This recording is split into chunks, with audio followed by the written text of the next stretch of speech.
Hey guys, Tom here from HID Projectors. We're just finishing up an install here on this 1986 Dodge Omni going to a round headlight conversion. And what you want to do if you do have the 7-inch round headlight is obviously you're come in here with your connections, totally plug and play with an H4 connector here in this case. But you're going to want to take this trim ring and put it on loosely. It's always a tight fit, but what I mean by loosely is you don't want to go in and just hammer down on these adjustment bolts here, right? You want to kind of loosely put them in, turn the lights on, make sure everything's working right, give it a few degrees of rotation to make sure that you're setting your horizontal alignment properly.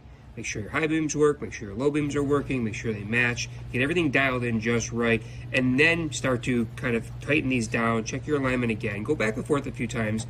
That's the best way to make sure that you get these things to fit properly and that they're aimed right. You'll have pitch things that you can adjust in and out. You can have height you can adjust in and out. You can have rotational alignment.